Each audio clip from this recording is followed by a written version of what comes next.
성경 갈라디아서 2장 19절과 20절 말씀입니다. 우리 함께 말씀 찾아서 함께 말씀 나누도록 하겠습니다.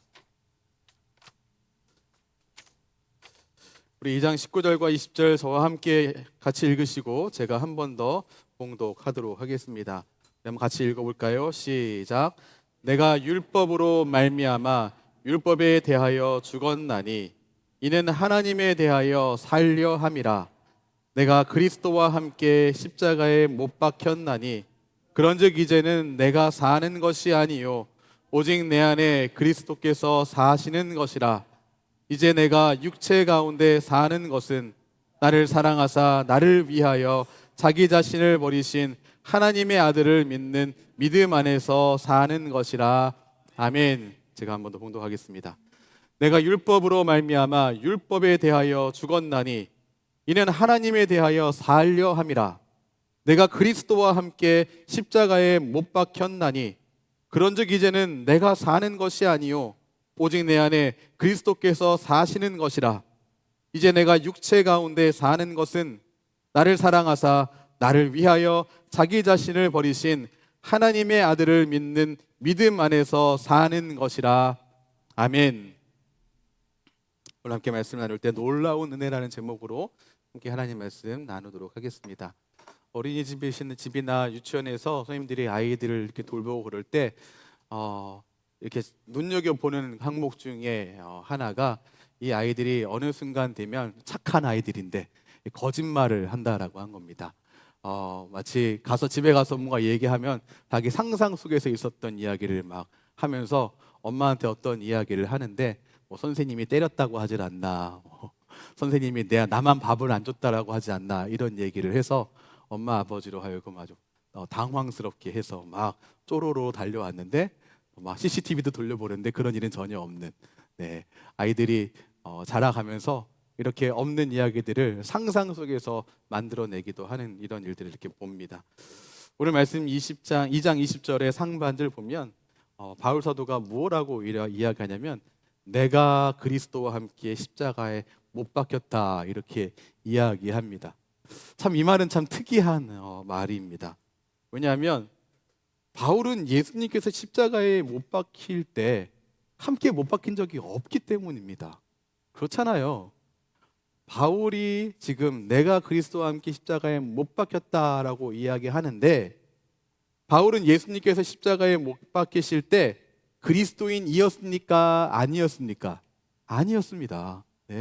오히려 우리 사도행전 보면 예수님 믿는 사람들 잡아다가 고발하여 죽게 하는데 내어주던 사람의 가장 높은 자리 중에 하나 있었던 사람이 바로 바울 아니겠습니까? 예수님이 십자가에 달리시는 그 자리에 바울은 그리스도인 아니었고요. 또 예수님이 십자가에 달리시는 그 자리 가운데 말고 양 옆에 십자가가 두 개 더 하나씩 있었는데 그 중 하나가 바울의 자리였는가? 그렇지 않습니다. 함께 십자가에 달리지도 않았고 골고다 언덕 근처에도 바울이 없었습니다. 근데 오늘 이 2장 20절 상반절에 바울이 내가 그리스도와 함께 십자가에 못 박혔다라고 말하는데요. 우리 한글 성경에서는 이 내가라고 하는 이 내 여기에 이렇게 별표가 한 7개 쳐 있고 밑줄 3개 긋고 하이라이트 되는 이걸로 딱 형광펜으로 칠해져 있고 이렇지 않잖아요. 근데 성경 이 원문을 보게 되면 많은 이 원문에서 바라볼 때에 어디에 강조하고 있는가라고 할 때 학자들은 일관되게 내가라고의 강조점이 있다라고 말하고 있습니다. 나 예수님과 함께 십자가에 못 박혔다니까, 이렇게 지금 바울이 말하고 있는 겁니다. 그가 분명하게 이야기하는 겁니다. 나 예수님과 함께 십자가에 못 박힌 사람이다. 이거 말씀드린 것처럼 어린이집에서 아이들이 자라가면서 했었던 어떤 상상 혹은 거짓말 이런 것 중에 하나일까요? 과연 바울이 언제 그리스도와 함께 십자가에 못 박혔단 말입니까? 지금 이 바울이 말하고 있는 것은 육체적으로 십자가에 못 박혔다라는 것을 말하는 게 아닙니다. 바울이 육체적으로 죽음을 십자가에서 맞이했다라고 하는 것을 말하고 있는 게 아니라는 그런 설명입니다. 지금 바울이 말하고 있는 것은 옛사람, 바울의 옛사람의 죽음을 이야기하는 겁니다. 우리가 바울의 이 이름을 이야기할 때 예수님 앞에 꼬꾸라져서 예수님을 구주로 시인하게 된 시점에서 성경이 바울로 기록하지만 그 전에는 바울을 뭐라고 기록합니까? 이름에 있어서 사울이라고 기록을 하죠.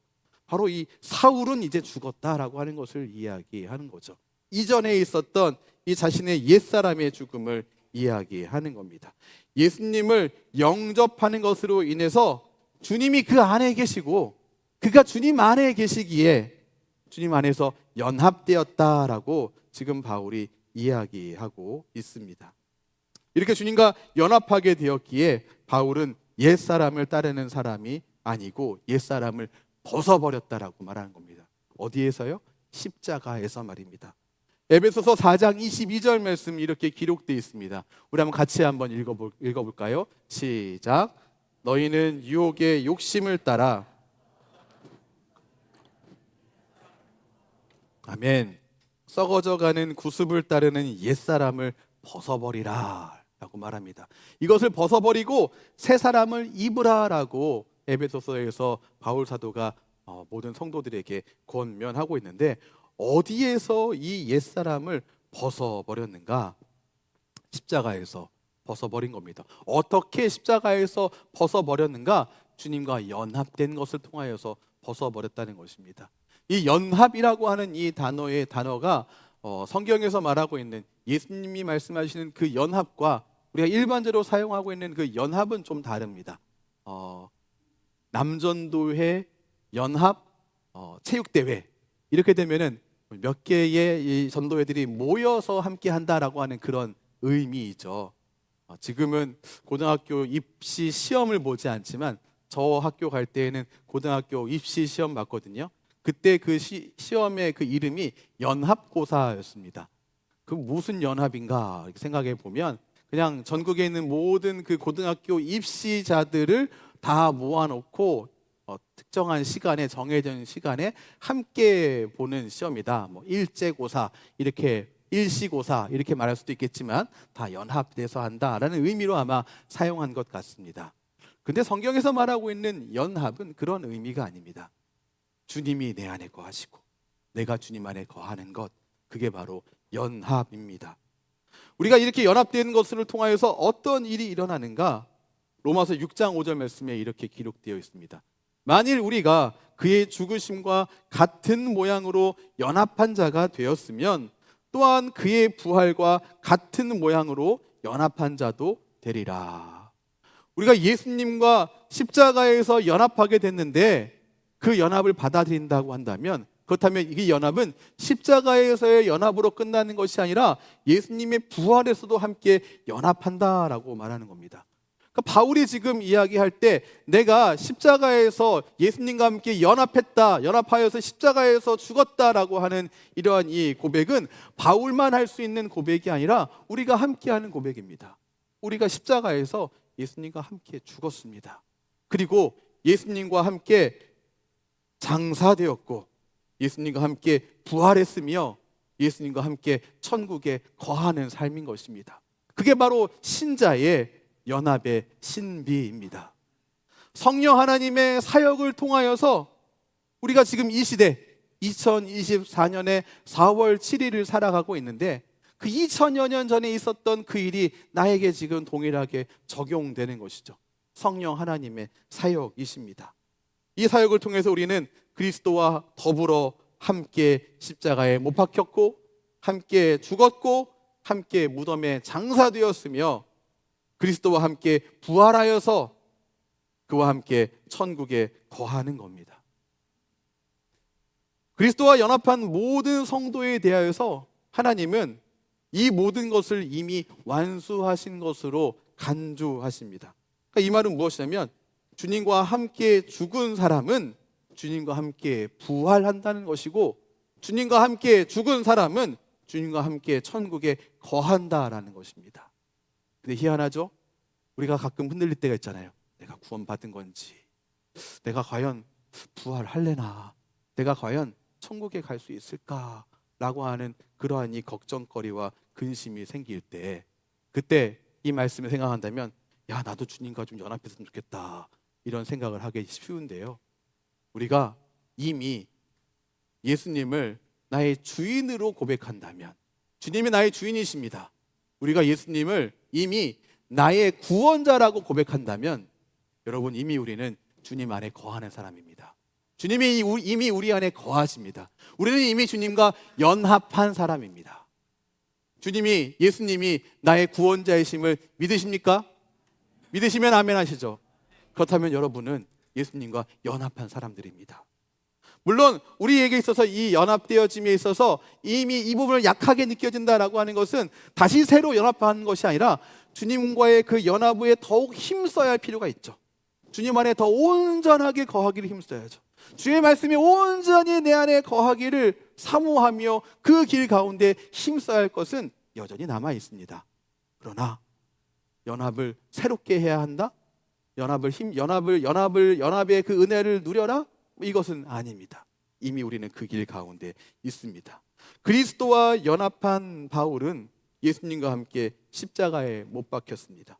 그리스도와 연합한 성도된 우리 한 사람 한 사람은 이미 예수님과 함께 십자가에 못 박혔습니다.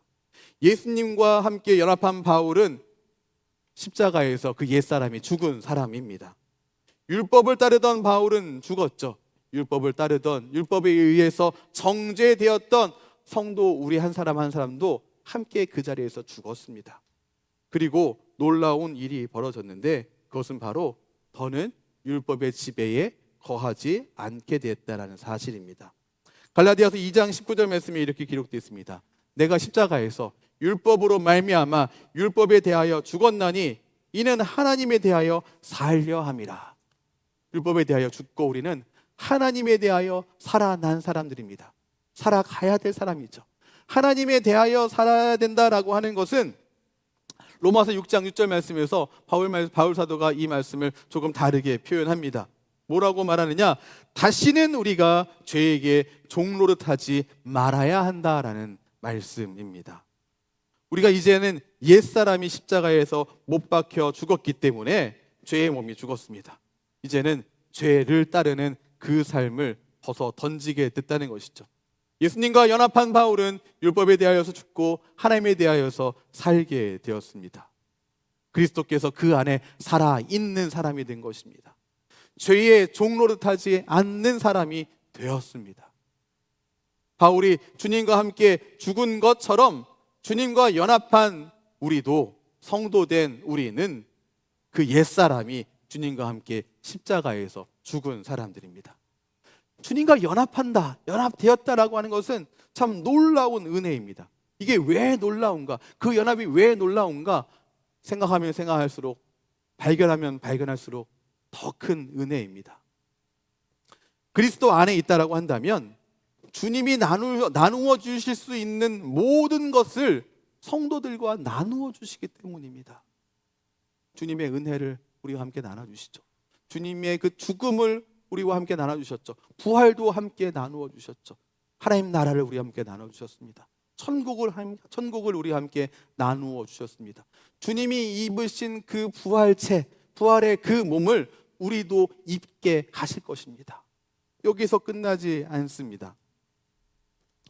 주님 안에 함께 거하기 때문에 우리는 놀라운 은혜를 만날 수 있습니다. 성경을 보면 연합이라고 하는 단어를 사용해서 주님과의 연합을 설명하기도 하지만 주님 안에, 그리스도 안에, 혹은 그리스도와 함께, 주님과 함께라고 하는 단어로 연합에 대해서 또한 설명하고 있습니다.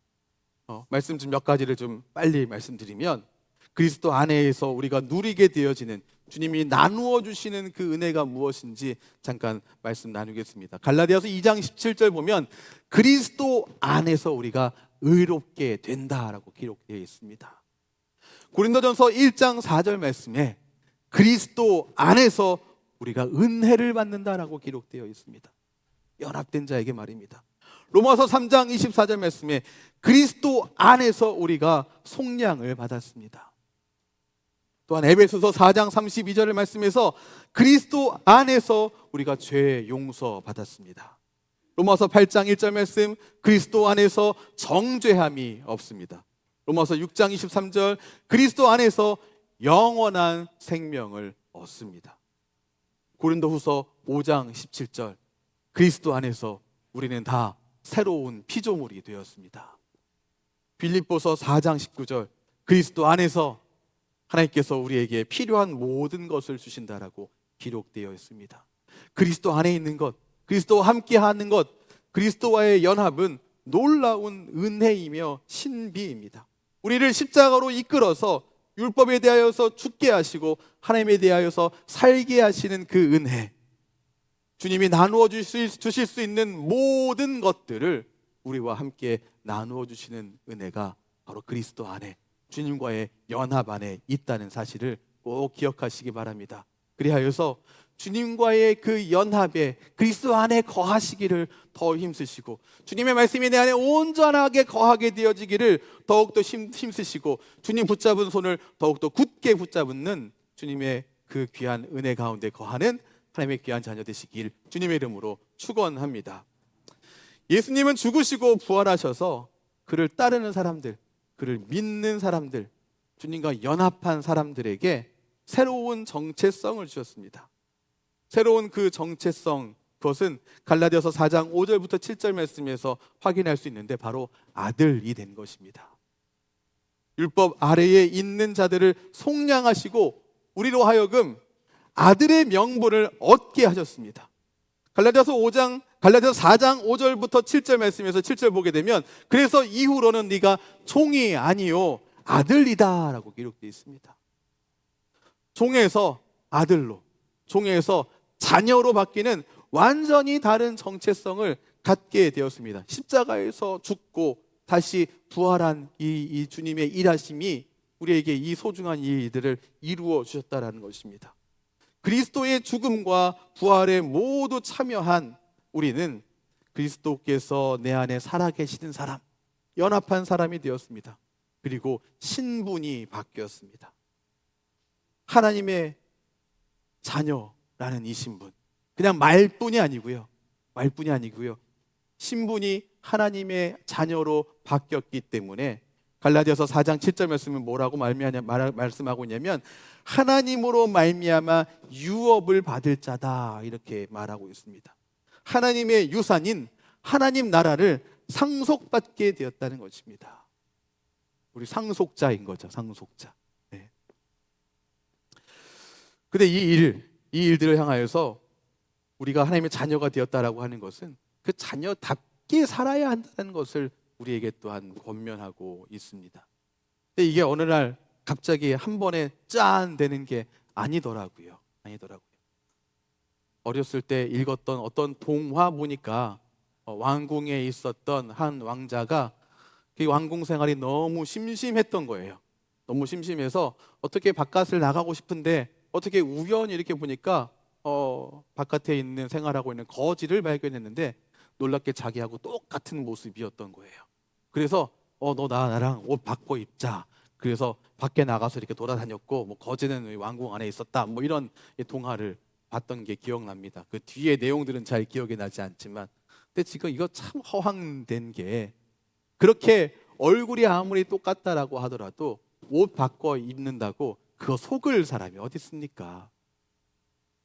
밖에서 생활했었던 불쌍한 이 거지가 옷을 입었다 하더라도 그의 눈빛과 그의 몸짓과 그의 손짓과 그의 걸음걸이와 심지어 그가 숨 쉬는 그 방식과 호흡하고 말하는 것마저도 왕의 자녀에 가지고 있는 그러한 이 기품과는 확연하게 다를 게 분명한데요, 그거 속을 리가 없지 않습니까? 이 말씀드리는 것은 무엇이냐면, 우리가 예수님을 영접하는 것으로 인하여서 종에서 아들이 되었고 하나님의 자녀가 되었지만, 그 자녀의 신분에 걸맞는 삶으로 한 번에 바뀌지는 않았다는 것입니다. 이스라엘 백성들이 400여 년간 이집트에서 종으로 살았죠. 400년간 살았다라고 하는 것은 한 세대를 40년으로 보게 되면 10세대가 종으로 살았다는 것을 의미하죠. 나도 종인데 내 아버지도 종이고 내 아버지의 아버지도 종이었고 그 아버지도 종이었고 그 아버지의 종이었고 열대까지 올라간다라고 하는 것을 의미하는 것 아니겠습니까? 그랬던 이들이 출애굽하죠. 주님의 일하심 가운데 10가지 놀라운 이적 가운데 애굽을 떠나게 돼서 출발하게 됩니다만, 그들이 그렇게 출발하게 되고 우리가 대대로 종 노예가 아니라 하나님의 백성이구나 라는 것을 알게 되었다고 해서 하나님의 백성으로 답게 한 번에 살아가게 됐습니까? 그렇지 않죠. 40여 년간 광야를 떠돌면서 이들의 입에 계속 나왔던 이야기가 뭡니까? 못 살겠다, 차라리 나를 죽여라, 이거 아닙니까? 돌아가자, 다시 그때가 좋았다, 그때 고기 그 부뚜막에서 먹었던 그 고기 조각이 좋았다, 지금 이거 너무 싫다, 돌아가자. 그래서 반란을 일으키기도 했던 것 기억하시죠? 가나안 땅에 도착했습니다. 하나님께서 약속하신 그 땅에 들어갔습니다만, 그 땅에 들어갔다고 해서 그들이 하나님의 백성답게 잘 살아갔습니까? 그렇지 않았다라고 하는 증거가 바로 여기에 낱낱이 기록되어 있지 않습니까? 이게 말하는 게 무엇입니까? 참 못난 사람들이네, 이겁니까? 아니요. 우리 역시 동일하다는 겁니다. 우리가 하나님의 자녀가 되었습니다만, 하나님의 자녀가 되었다라고 해서 그 이름에 걸맞게 한 방에 살 수 있는 게 아니라는 것입니다. 하나님의 자녀이니까 그 정체성을 아름답게 소유하게 됐으니까 놀라운 이 정체성 가운데 있으니 감격하며 기뻐하며 살아가고 싶은데, 이렇게 살아갈 수 있는 능력이 우리에게 하나도 없습니다. 1도 없습니다. 그러한 능력이 전혀 없는 우리는 영적으로 무능력한 사람들입니다. 우리가 어떻게 하나님의 자녀답게 살아갈 수 있겠습니까? 그 길 걸어간 누군가를 따라가면 그래도 좀 따라갈 수 있지 않겠습니까? 아이들이 어린 시절에 불렀던 노래 가운데 그거 있더라고요. 나처럼 해봐라 요렇게, 나처럼 해봐라 요렇게. 우리 사실 그렇게 하면서 배우지 않았습니까? 걸어가는 것도, 밥 먹는 것도, 세수하는 것도, 이빨 닦는 것도 나처럼 해봐라 요렇게 하면서 배웠죠. 우리가 따라갈 누군가가 있습니다. 바로 그분은 바로 예수님이십니다. 하나님의 독생하신 아들이신 바로 예수님이죠. 누가복음 9장 23절 말씀에 이렇게 기록되어 있습니다. 같이 한번 읽어보실까요? 함께 읽겠습니다. 시작.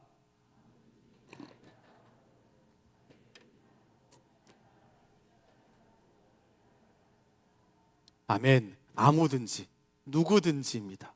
남자든지 여자든지 부유하든지 가난하든지 자유자이든지 노예이든지 2000년 전에 살았던지 지금 살았던지 동일합니다. 예수님을 따라가려면 예수님을 따라가야 한다는 것입니다. 하나님의 자녀가 가장 잘 본받을 수 있는 좋은 모델, 좋은 표본은 바로 예수님인 겁니다. 뒤에서 말씀 한 번 더 나누겠지만 그 예수님을 어떻게 따라가야 하는가? 다른 성경에서 이 말씀을 이렇게 번역했습니다. 예수님을 어떻게 따라가야 되는가? 예수님 뒤에 바짝 따라가야 된다라고 번역해 놨더라고요. 바짝. 딱 뒤에 따라가야 된다는 것이죠. 그 좀 멀찌감치 이렇게 따라가게 되면 중간에 놓치게 되는 경우들도 이렇게 생기잖아요. 그 앞 사람이 뭐 했는지 이렇게 놓쳐버리는 일들이 많이 생기는데, 아주 바짝 따라가고 예수님이 걸어가신 그 길, 하나님의 자녀로서 하나님의 아들로서 살아가신 그 길 우리가 따라가야 하는 것이죠. 그 정체성에 합한 삶, 하나님의 자녀라는 정체성에 부합하는 그 삶을 우리가 어떻게 살아가야 하는가? 갈라디아서 2장 19절 말씀에서는 이렇게 말씀하고 있습니다. 내가 율법으로 말미암아 율법에 대하여 죽었나니 이는 하나님에 대하여 살려 함이라. 이 말씀은 율법에 대하여서 죽어야 되고 하나님에 대하여 살아야 한다는 것입니다. 다른 말로 하게 되면 이전의 삶으로 돌아가서는 안 된다라고 하는 것입니다.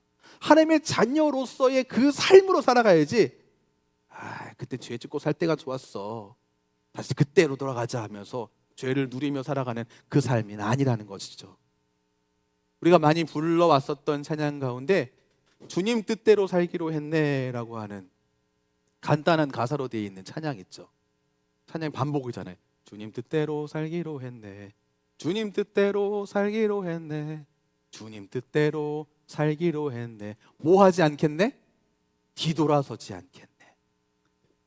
뒤돌아서지 않는 것입니다. 율법에 대하여 죽는 삶은 율법의 삶으로 돌아가지 않는 삶, 이전의 삶으로 돌아가지 않는 삶, 결코 뒤돌아서지 않는 삶, 결코 뒤돌아보지 않는 삶인 것입니다. 주님의 죽으심으로 말미암아, 주님의 부활하심으로 말미암아 자녀라고 하는 이 놀라운 정체성을 얻게 됐습니다. 세상에 이거보다 더 좋은 것이 없습니다. 천사도 사모하는 것입니다.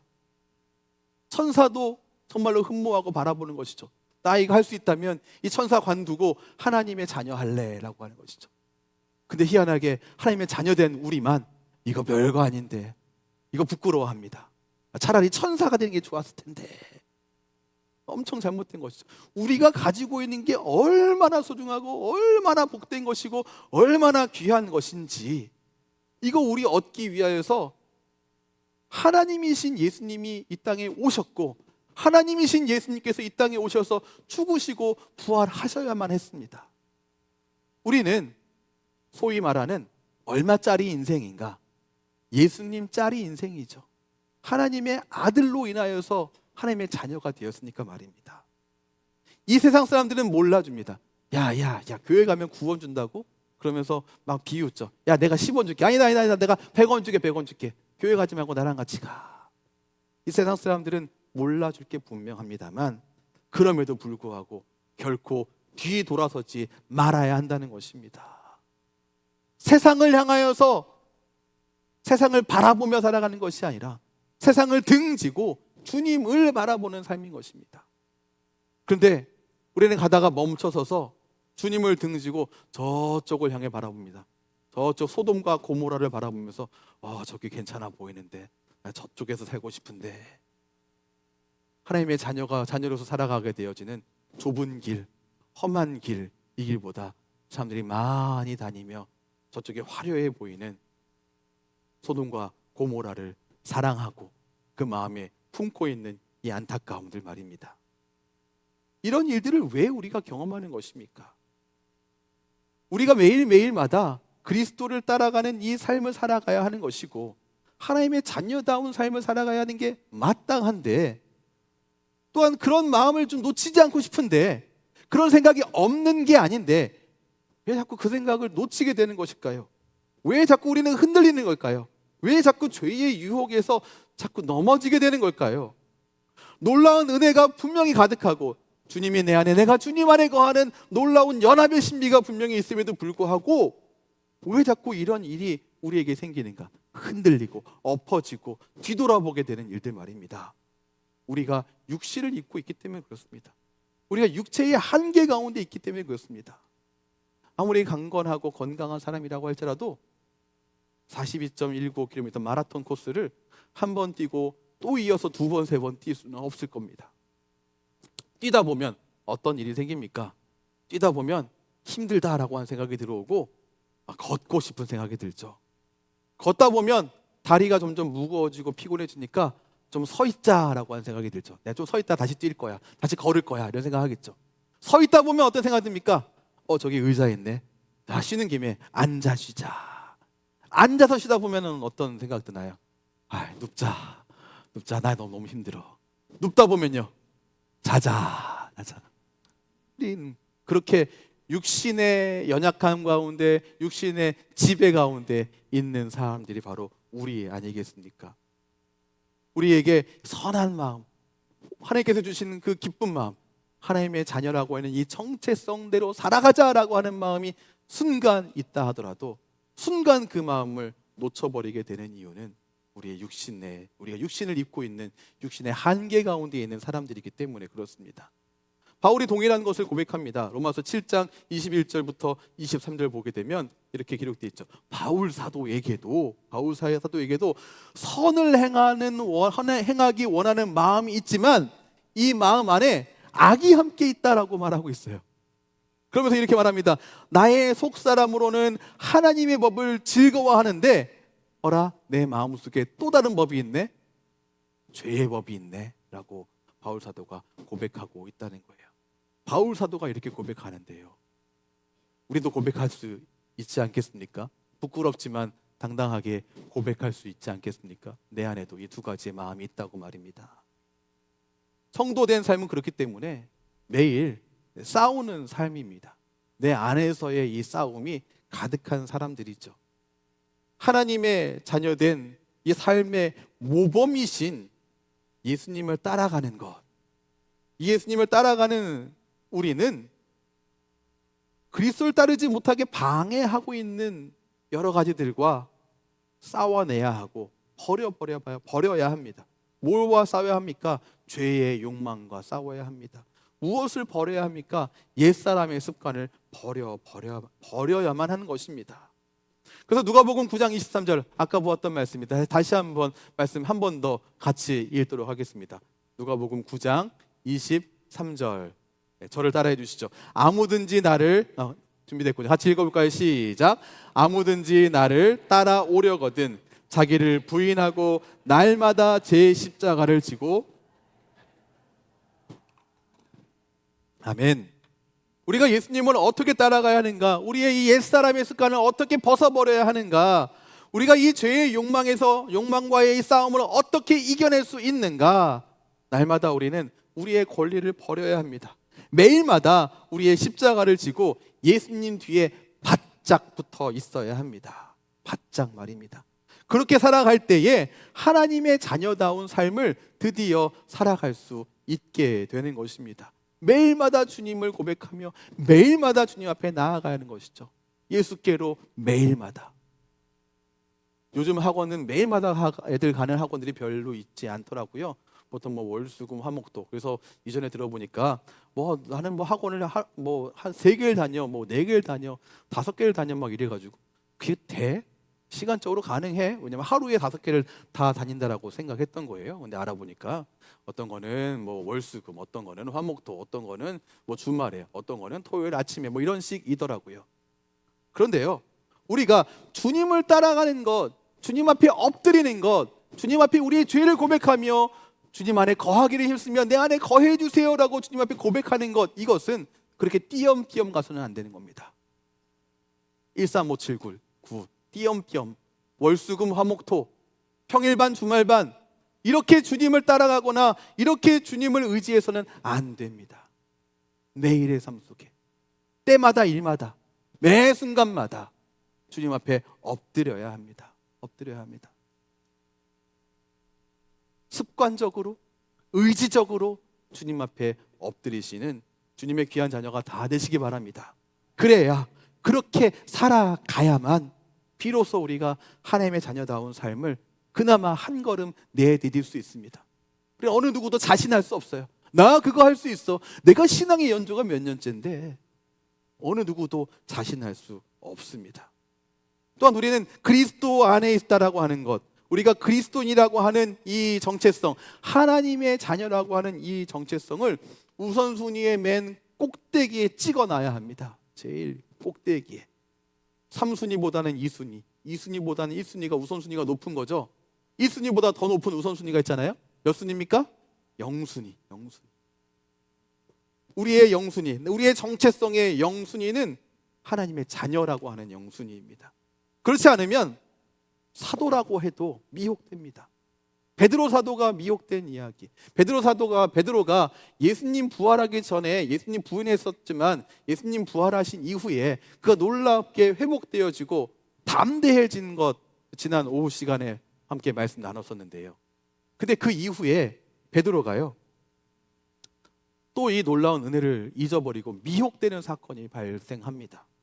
갈라디아서 2장 12절과 13절 말씀에서 짧게 기록되어 있는데요, 바로 이런 겁니다. 야고보에게서 온 어떤 이들이 이르기 전에 게바가 이방인과 함께 먹다가 그들이 오매 그가 할례자들을 두려워하여 떠나 물러가매 남은 유대인들도 그와 같이 외식함으로 바나바도 그들의 외식에 유혹되었느니라. 어떤 상황이냐면 이 게바, 이 베드로가 이방인들과 함께 식사하고 있었습니다. 이 당시에 식사한다라고 하는 것은 너와 내가 같다라고 하는 의미입니다. 근데 예수님께서 그래서 이 사역을 하실 때 공생의 시기 가운데 죄인들과 함께 식사하기를 주저하지 않으셨습니다. 그 사람들이 손가락질하죠. 죄인과 함께 먹고 마시는 사람이다. 니도 죄인이다라고 하는 그런 뜻이었는데 예수님이 뭐라고 말씀하셨습니까? 아픈 사람에게만 아픈 사람이어야지 의사가 필요한 건 아니냐. 죄인을 위하여서 내가 온 것이다. 예수님 말씀하시고 그들과 교제하는 것을 마다하지 않으셨습니다. 그리고 예수님은 자신의 육신으로 십자가에서 죽으시고 부활하심으로 인하여서 이 구분되어져 있었던 것, 유대인과 이방인을 구분해 놓았었던 이 구분선을 깨뜨려 버리셨습니다. 그래서 예수님의 제자들도 이방인들과 함께 식사하고 교제하고 하는 것을 마다하지 않는 것이죠. 그동안 이 베드로 사도는 이 이방인들과 함께 동거하면서 함께 식사했습니다. 우리 한 가족이야. 예수님이 우리를 하나 되게 하신 거야. 예수님이 자신의 몸으로 구분을 없애셨어. 나도 너와 같아. 우리가 예수님 믿어서 구원받는 거야. 율법이 아니고 이렇게 함께 교제하던 이들이었습니다. 그런데 예루살렘 교회에서 유대인들이 좀 이렇게 열어왔습니다. 그들을 딱 보니까 갑자기 베드로의 마음속에 내가 하나님의 자녀라고 하는 이 정체성보다 유대인이라고 하는 이 정체성이 치고 올라와 버린 것입니다. 그리고 나서 그가 한 행동이 무엇이었습니까?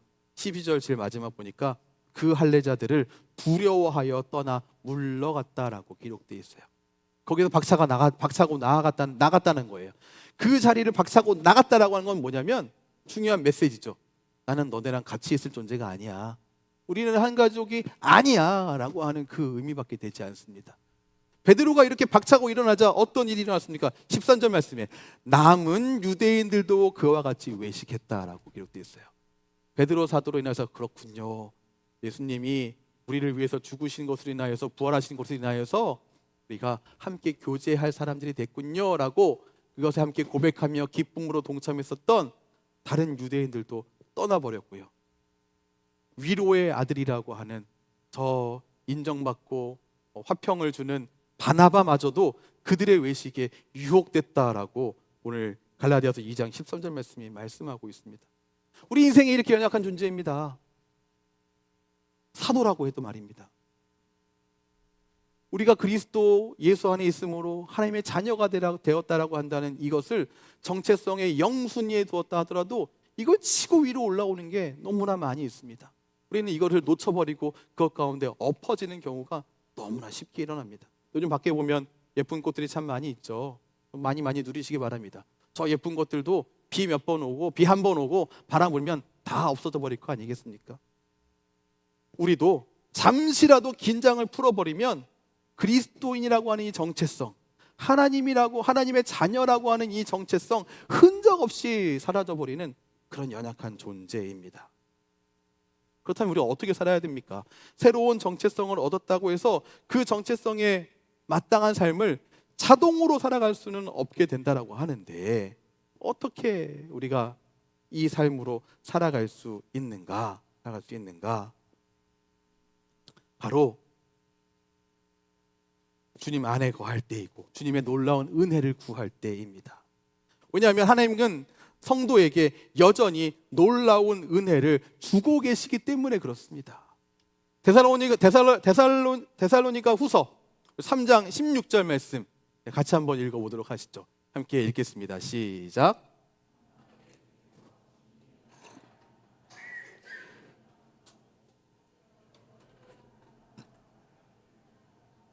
아멘. 평강의 주님께서 우리에게 평강을 주십니다. 근데 언제 주시느냐? 때마다 일마다 주신다는 거예요. 날마다 주신다는 것이죠. 주실 때에 내가 이걸 또 줘야 되냐? 그렇지 않습니다. 친히 주십니다. 기뻐하시며 주신다라고 오늘 말씀에 기록되어 있는 것 확인했습니다. 모든 사람들에게 이것을 주신 것이죠. 이 새로운 정체성에 합한 삶을 살아가는 것은 하나님을 기쁘시게 해드리는 일인데 이 놀라운 은혜를 우리가 어떻게 얻을 수 있는가? 주님이 주신다는 것입니다. 주님께서 이것을 우리에게 주십니다. 지금도 주님께 구하며 나아갈 때 이 놀라운 은혜를 여전히 주신다는 것입니다. 매일매일마다 때마다 일마다 그 은혜가 우리에게 필요하지 않습니까? 근데 그 은혜를 주시겠다라고 약속하셨습니다. 이 놀라운 은혜 어떻게 우리가 확신할 수 있을까? 주신다라고 하는 것을 확신할 수 있을까? 갈라디아서 2장 20절의 하반절 말씀이 이렇게 기록되어 있어요. 내가 육체 가운데 사는 것은, 우리가 육체 가운데 살아가는 거잖아요. 하나님의 자녀로서의 정체성을 갖고 있지만 여전히 육체 가운데 살고 있잖아요. 근데 이 육체 가운데 어떻게 살아갈 수 있는가? 나를 사랑하사 나를 위하여 자기 자신을 버리신 하나님의 아들을 믿는 믿음 안에서 살 수 있다는 것입니다. 우리를 사랑하신 그 믿음 안에서 살 수 있는 것입니다. 예수님은 미천한 우리 한 사람 한 사람에게 자기 자신을 내어주셨습니다. 사랑하셔서 내어주셨죠. 대가 없이 과분한 사랑을 내려주셨습니다. 그 예수님을 믿는 믿음 안에서 살아가시기 바랍니다. 또 우리가 어떻게 주님께서 이 놀라운 은혜를 주신다라고 어떻게 확신할 수 있는가? 육체 가운데 살아가고 있는 이 우리는 우리를 위해서 주님께서 목숨을 주셨기 때문입니다. 우리를 위해서 자신을 자발적으로 포기하신 분이 바로 우리 주님이십니다.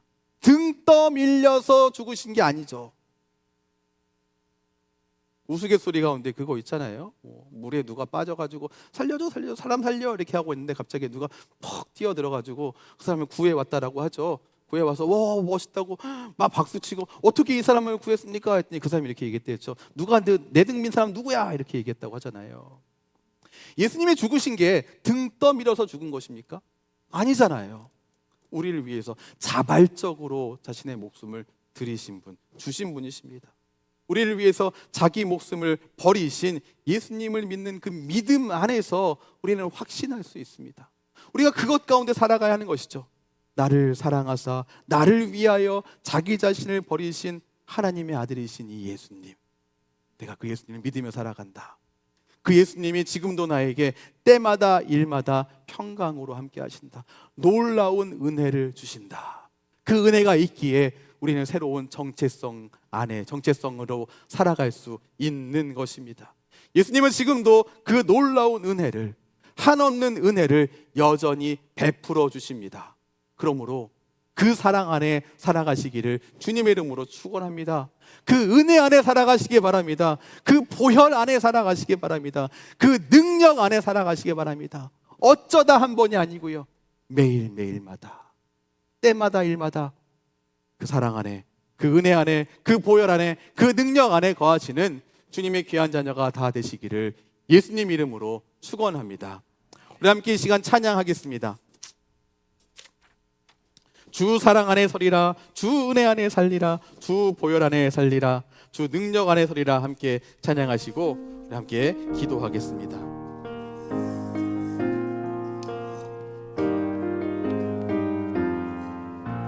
예수 안에, 예수 안에 소망 있네. 내 힘과 빛 나의 노래, 환난 중에 도우시는 주 나의 견고함. 한 번 더 고백합시다. 예수 안에 소망 있네. 예수 안에 소망 있네. 내 힘과 빛 나의 노래, 환난 중에 도우시는, 환난 중에 도우시는 주 나의 견고한 반석. 크신 사랑, 크신 평화, 두려움에서 날 건지네. 내 위로자, 내 모든 것 주 사랑 안에 서리라.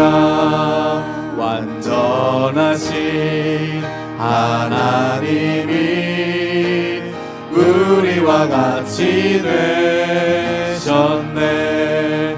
주 사랑과 그 공의로 세상을 구원하셨네.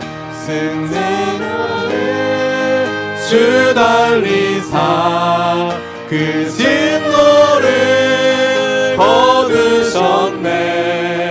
내 모든 모든 죄 담당하신 주 은혜 안에 살리라.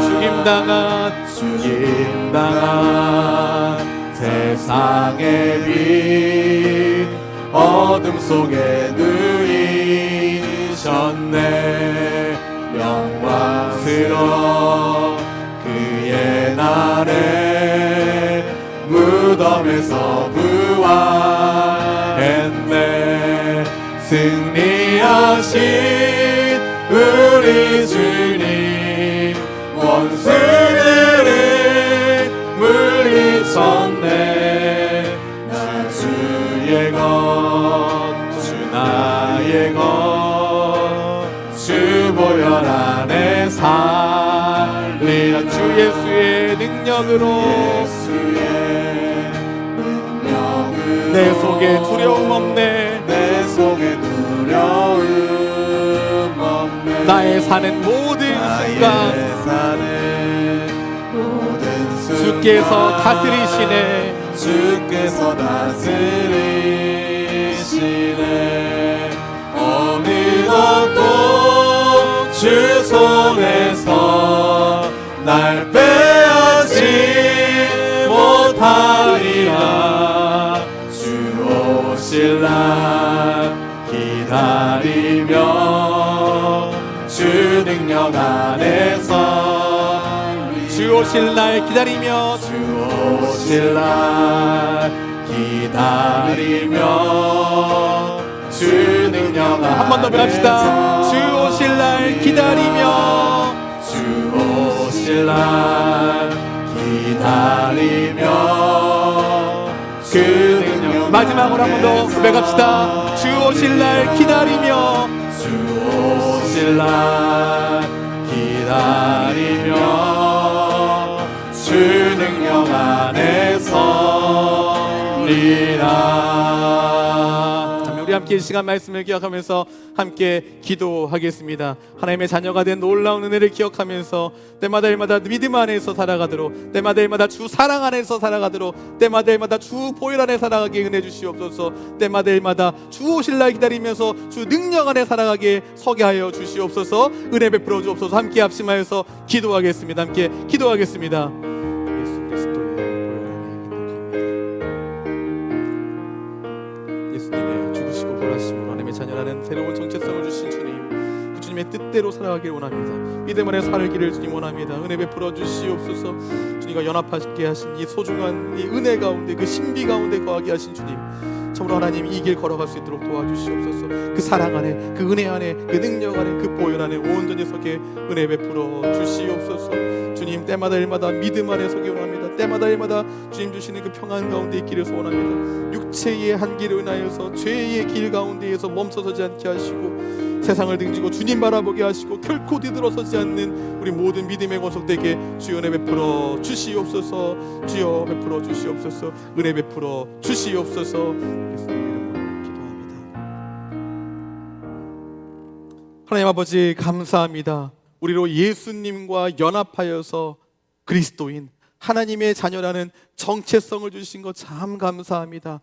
주님, 정말 바라기로 이 정체성에 맞는 삶을 살아가기를, 삶으로 올려드리기를 원합니다. 그리하여서 하나님을 기쁘시게 하는 삶을 살기 원합니다. 하지만 하나님, 우리에게는 능력이 하나도 없습니다. 조금도 없습니다. 그래서 우리에게 매일매일 주님이 필요합니다. 우리를 사랑하셔서 목숨마저도 아낌없이 주신, 과분한 사랑을 주신 주님, 이 시간 우리를 불쌍히 여겨 주시옵소서. 우리의 정체성을 잊어버리지 않게 은혜 베풀어 주시옵소서. 하나님의 놀라우신 은혜를 잊지 않도록 도와주시옵소서. 그리스도를 믿는 믿음으로 살으라고, 살아가라고 불러주신 그 부르심에 합당하게 살기를 원합니다. 다른 사람들과 화목하게 하신 하나님의 아들을 잊지 않게 때마다 일마다 도와주시옵소서. 그리하여서 그 사랑 안에, 그 은혜 안에, 그 보혈 안에, 그 능력 안에 살며 서게 은혜 베풀어 주시옵소서. 예수님 이름으로 기도합니다. 아멘.